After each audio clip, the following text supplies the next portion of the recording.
So that's the end of our long tour from Highlands. Now we're back in Edinburgh and susubukan. Away bit gilik. So try namin na i-enjoy yung Christmas market nila. Napakagandang lugar, napakaganda ng Scotland, napakalinis. Pero mas maganda pa rin. Malamig nga lang. Excuse me.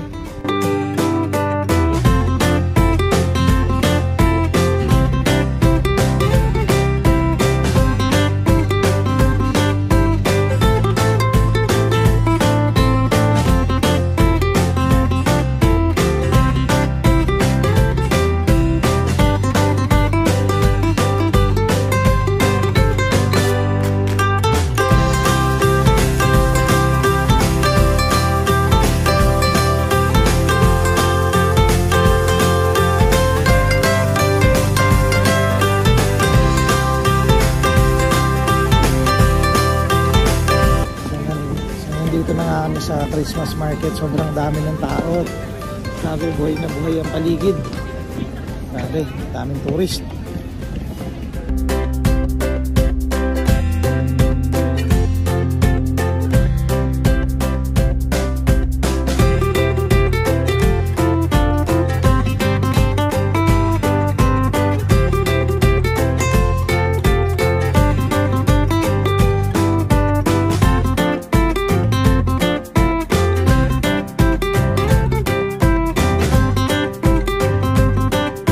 So yun, nakakain na nga kami ng German sausage.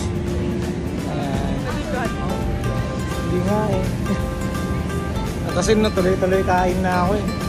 So decide namin na uwi na lang muna kami kasi may bukas pa naman kami. So babalikan na lang namin ang aming Christmas market, Edinburgh, Victoria Street, tsaka balak namin pasukan yung Edinburgh Castle. So day 3 na namin dito sa Edinburgh. So mula nung dumating kami dito,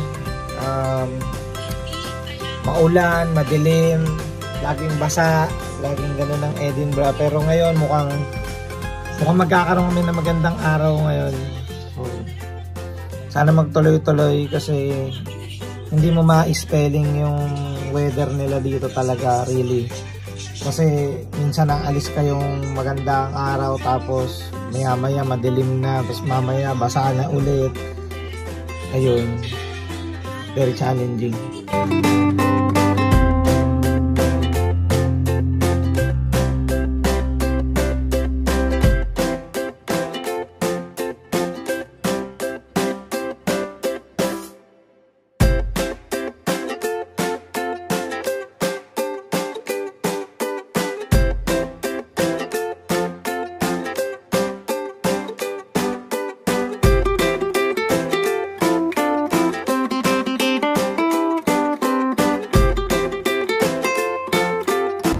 Nandito na nga kami sa Victoria Street. Ito yung famous na lugar na pinaghanguan daw ni J.K. Rowling ng Harry Potter.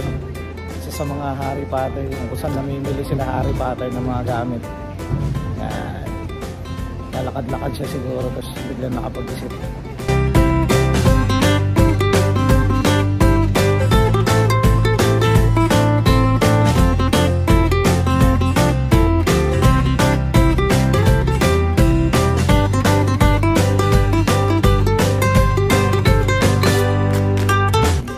Papunta kami sa The Milkman kasi gusto niya pupunta doon. Naliligaw-ligaw kami kasi maliliit yung mga iskinita.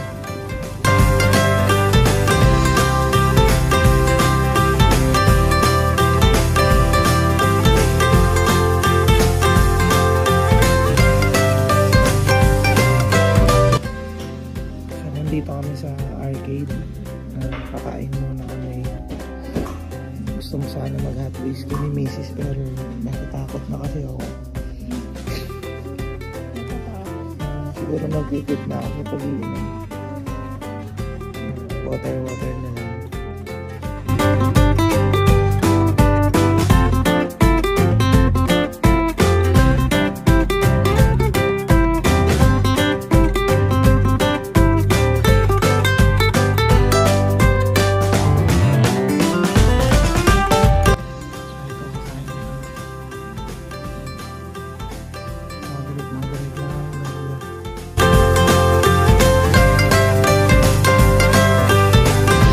Papasok kami ng castle ngayon. 18 pounds per head. Tingnan namin kung na meron sa loob.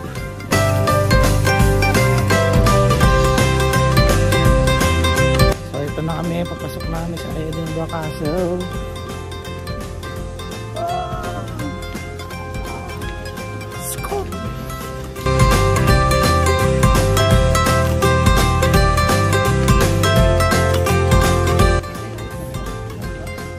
Ito yung Castle Rock kung saan nakatayo itong Edinburgh Castle is roughly 360 million years old na.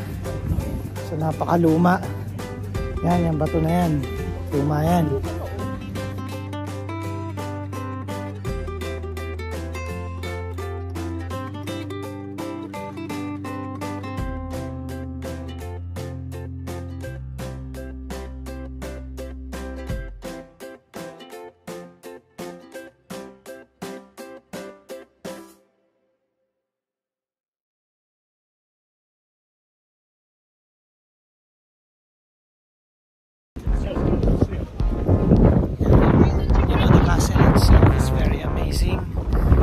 Such a beauty.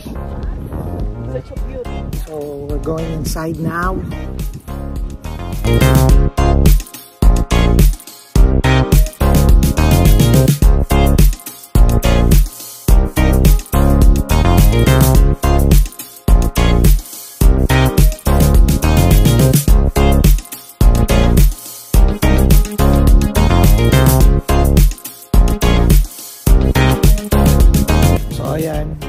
Kitang-kita mo from here yung buong Edinburgh. And dun sa kabila, Ireland yun. Yun sa kabila. Home. So malaki ang advantage point na tong Edinburgh Castle sa mga war.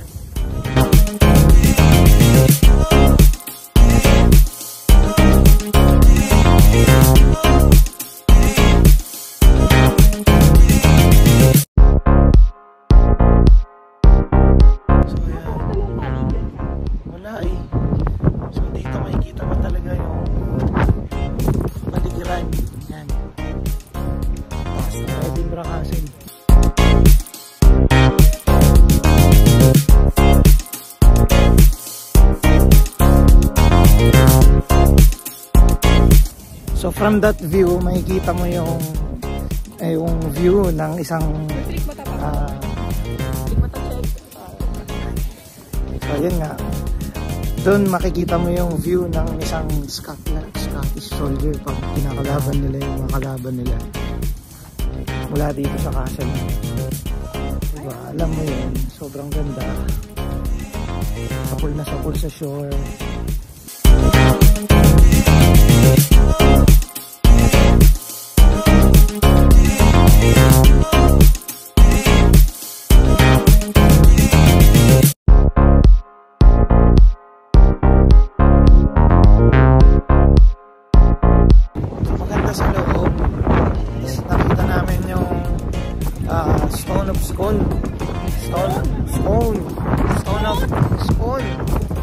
Stone of Destiny, very ancient, very famous dito sa Scotland kasi ginagamit nga sa mga inaberage ng mga are English ng Scottish. So may na-discover din kami sa surname namin, which is siya, Palermo is summer Italian. Kasi ako naman, Bunuan wala pero yung Montano Spanish. Hindi ko na lang sinabi na na-colonize kami ng Spanish dati kaya kami naging Montano.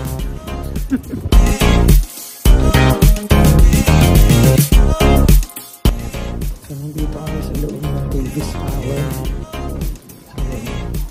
Ang tower na to, dito daw nilibing yung crown jewels, yung mga namatay din dito. So ito yung part ng Edinburgh Castle na yung tawag ng Davis Tower. So napakaganda ng Edinburgh, napaka-rich ng history nila. And iko-correct ko lang yung sinabi ko kanina, yun ay hindi pala Ireland, yun ay Scotland pa rin pala. Hindi talaga ako magaling sa sa geography. lagi ako geographically challenged.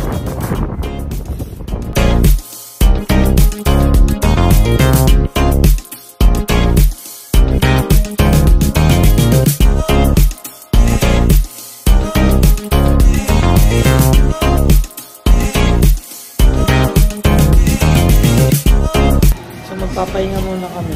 Medyo sumasakit din yung tiyan niya. Wawan.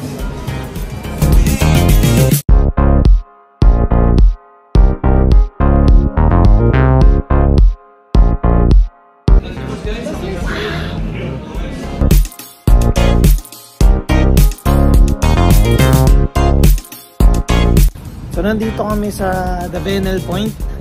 Ito yung isa sa mga ayun yung castle.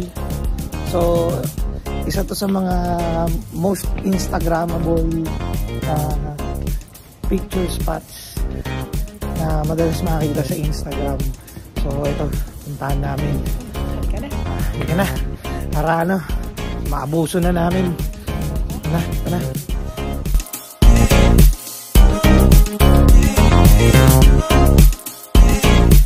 So ito na nga yung isa sa mga pinaka-Instagrammable places na sikat na pinag-picturean. May nakausap kami from Canada, so nag-offer siya na picturean kami dalawa, which is nice. Pero alam namin may kapalit, so friendly naman. So pupunta naman kami sa Christmas market. Final round. Oo, final round kasi bukas uuwi na kami ng Northern Ireland. Kaya magpapaalam na kami sa Edinburgh.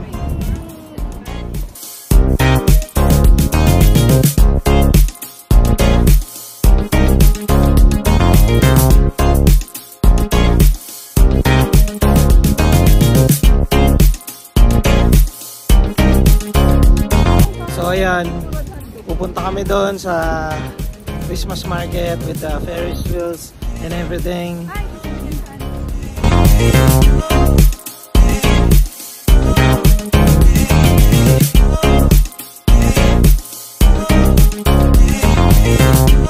So ito kami, dumaan pa kami sa Christmas market. Daming tao, kaya ayun na kami nakababa dito sa garden. Ayan, picture kami dito sa Edinburgh.